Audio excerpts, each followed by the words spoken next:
Hello, my quilting friends. My name is Leah Day, and today I'd like to share a little bit about fabric marking, what pens and pencils I use to mark quilting designs on my fabric. So for dark fabrics, I use this Fonz and Porter ceramic marking pencil. As you can see, it makes a nice thin white line on your fabric that's really easy to follow. I like a thin line so that way it's not big and chunky and I'm wondering which edge of the line to follow when I'm quilting.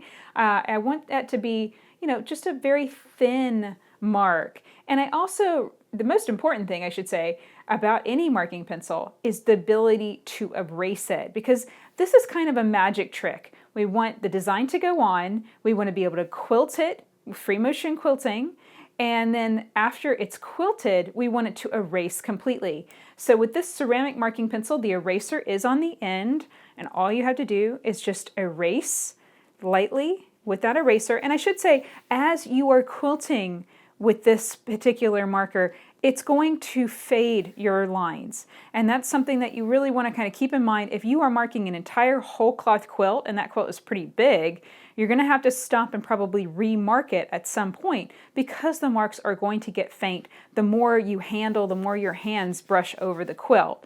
But I would much rather have marks that slightly fade as I'm quilting than marks that stick around longer than I want them to. So understand, with this ceramic marking pencil, you're going to mark it and it's going to fade as you quilt, and then any extra marks that are left over, you're going to erase them with the eraser on the end of the pencil.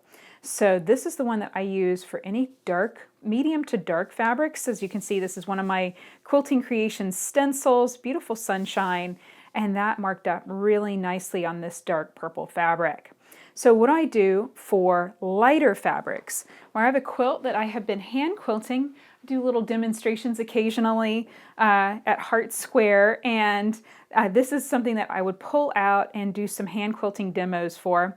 And I use, in this situation, a fine line water-soluble blue pen. And this marks up a nice thin line in blue. And again, I like that thin line so that way I'm not questioning. If it's a really big, thick, chunky line, I'm going to be questioning, all right, do I quilt to the outside edge of that line or the inside edge of that line? I want it to be a nice thin line. Now, the one thing about water-soluble pens, they kind of have a bad reputation, and I think that's really undeserved, because a lot of quilters have made mistakes with this pen, and that is accidentally heat setting it. And how you do that is basically mark your quilt and then somehow apply heat to the surface. That could be hitting it with an iron, that could be putting your quilt into a hot car.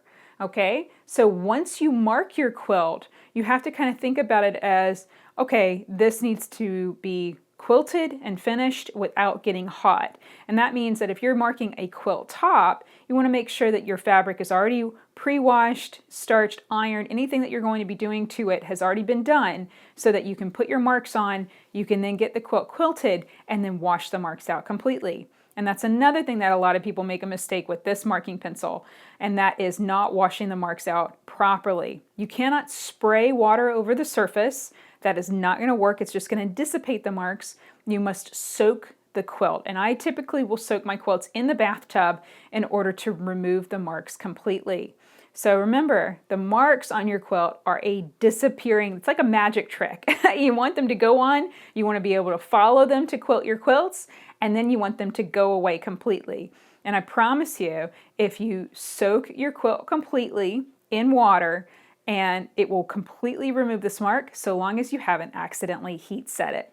Now, a lot of people like to ask about the new marking pencils that we've got, the pens that we've got that are heat erase. I don't like those at all. I do not recommend them because the marks are permanent and they will come back if your quilt is exposed to cold. And a lot of people will, kind of quip and say, oh, well, I'm never going to put my quilt in the freezer. You might not put your quilt in the freezer, but you might ship your quilt, and that might end up in a cold UPS truck, right? In which case those marks will reappear. So these pencils, this pencil and this pen, are my favorite because the marks go on, but you can remove them completely. The pen ink washes out completely in water. The pencil marks erase completely with the eraser. So these are the ones that I use and recommend for light fabrics, the fine line pen; for dark fabrics, the Fonz and Porter; for busy fabrics, be completely honest with you guys, don't even bother marking them. Unless you can actually see your marks, you're not going to see your quilting design. So really, this is a situation for whole cloth quilts. For really pretty designs like this, you want to use solid or solid reading fabrics, nothing busy, because otherwise, what's the point? So I hope that you enjoyed this video and learning more about fabric marking. Come and find this pencil and this pen at leahday.com/mark.